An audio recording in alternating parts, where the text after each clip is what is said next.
Hello बच्चों, पिछले video में हमने मानव पाचन तंत्र के चित्र को देखते हुए, जिसमें कि आहार नाल को पूरा विस्तार से दिखाया गया था, उसे देखते हुए हमने मनुष्य में पोषण के विषय में पढ़ा था। आज हम इसके बारे में डिटेल में जो पढ़ा था उसको ही, ये आहार नाल देखते हुए बनाया था ना, उस दिन करा था सारा, उसको डिटेल में पढ़ेंगे और आप साथ साथ नोट्स प्रिपेयर कर लेना।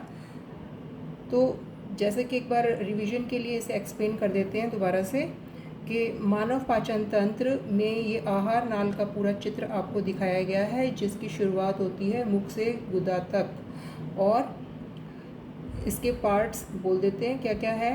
मुख में, जिसे मुख गुहा कहते हैं, इसमें जीवा होती है, दांत होते हैं, सलाइवरी ग्लैंड होती है, और इसके बाद ये जो पार्ट है इसे फूड पाइप, ग्रासिका या ओसोफेगस के नाम से जाना जाता है। इसके नीचे यहाँ ये आगे जाके जुड़ता है आमाशय यानी स्टमक से।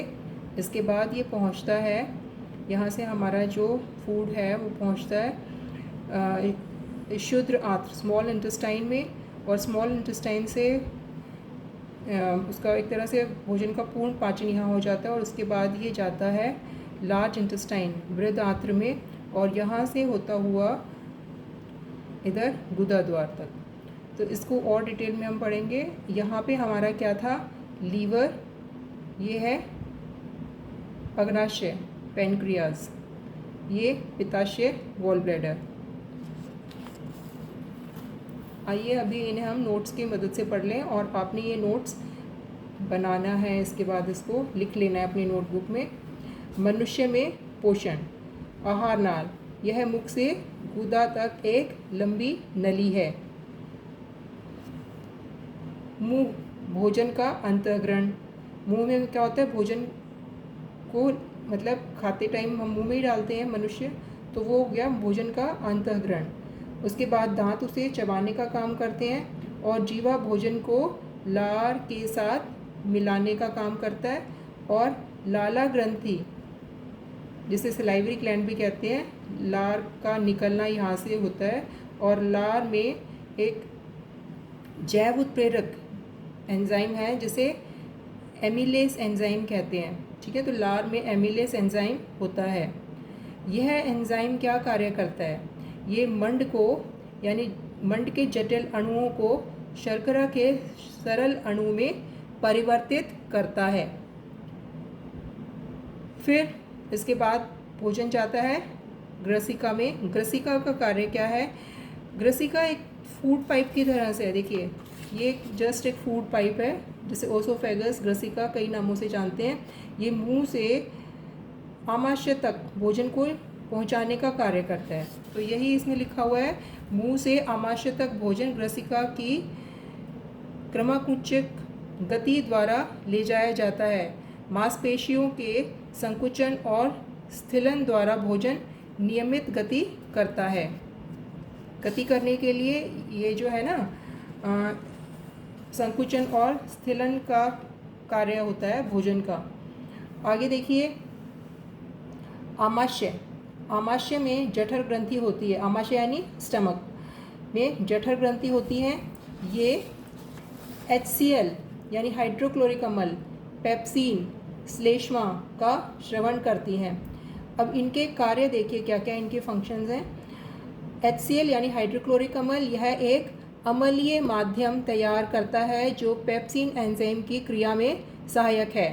पेप्सिन यह पाचक एंजाइम है जो प्रोटीन का पाचन करता है।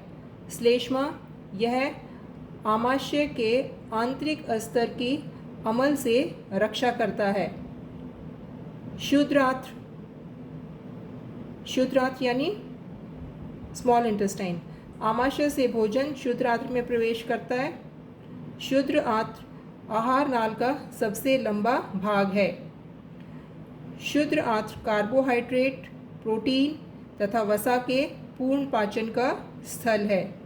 इस कार्य के लिए यह यकृत, यकृत यानी लीवर, तथा अग्न्याशय, अग्न्याशय यानी पैनक्रियाज से श्रवण प्राप्त करता है।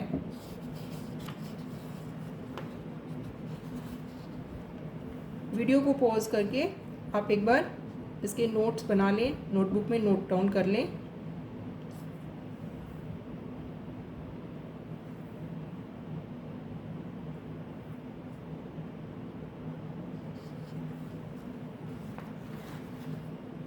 अब आगे कार्य आता है यकृत का क्या कार्य है। यकृत यानी लीवर जो आपको बताया था, इसमें पित्त रस बनता है और पित्त रस में पित्त लवण होते हैं। अब इसका कार्य क्या है, पित्त रस यानी पित्त लवण क्या काम आता है? ये करता है वसा की बड़ी गोलिकाओं को छोटी वसा की गोलिकाओं में परिवर्तित करने का कार्य, और इसी काम को हम कहते हैं वसा का इमल्सीकरण। अब अग्नाशय यानी पैनक्रियाज के क्या कार्य हैं, देखिए। अग्नाशय से अग्नाशयिक रस निकलता है और ये पहुंचता है शुद्र आंत्र में, और वहाँ इसके जो कार्य हैं ये देखिए। एमिलेस एंजाइम जो निकलती है, इसमें से 3 एंजाइम होते हैं। पहला है एमिलेस एंजाइम जो कि स्टार्च को ग्लूकोज में परिवर्तित करने का काम करता है। फिर दूसरा एंजाइम जो इसमें से निकल रहा है वो है ट्रिप्सिन। ट्रिप्सिन एंजाइम जो है वो प्रोटीन को अमीनो अम्ल में बदल देता है। और तीसरा जो इसमें से निकलता है एंजाइम वो है लाइपेज। लाइपेज एंजाइम क्या करता है, वसा को वसा अम्ल और ग्लिसरॉल में परिवर्तित करता है।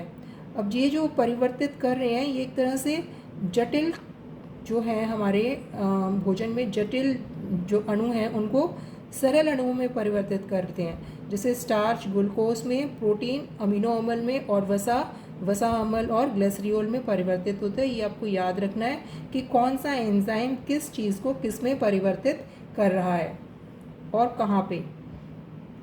नेक्स्ट देखिए, अब इतना काम होने के बाद जो अगला कार्य है वो है दीर्घरोम का। यहाँ हमारा भोजन जो है एक तरह से पच चुका है।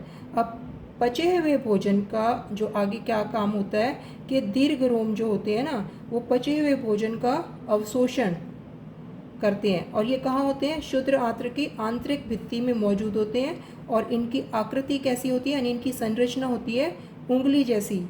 तो हम क्या कहेंगे कि पचे हुए भोजन का अवशोषण शुद्र आंत्र के आंतरिक स्तर में मौजूद अनेक उंगली जैसी संरचनाएं, जिन्हें दीर्घरोम कहते हैं, वो करते हैं, उनके द्वारा होता है। ये अवशोषण का सही क्षेत्रफल बढ़ा देते हैं। ये इसके हम कार्य पढ़ रहे हैं कि दीर्घरोम का एक कार्य क्या है, पचे हुए भोजन का अवशोषण करना। दूसरा कार्य क्या है कि अवशोषण के लिए ये क्या करते हैं, सही क्षेत्रफल बढ़ाने का काम करते हैं, उसका एरिया बढ़ा देते हैं अवशोषण के लिए। तीसरा है कि इनमें रुधिर वाहिकाएं होती हैं जो भोजन को अवशोषित करके शरीर की प्रत्येक कोशिका तक पहुंचाते हैं। यहाँ इसका उपयोग ऊर्जा प्राप्त करने, नए ऊतकों का निर्माण और पुराने ऊतकों की मरम्मत में होता है। इसके बाद क्या होता है कि अपचित भोजन यानी बिना पचा हुआ भोजन वृद्ध आंत्र में पहुंचता है, जहां इसमें से जल का अवशोषण करने के बाद मल को गुदा द्वारा शरीर के बाहर कर दिया जाता है।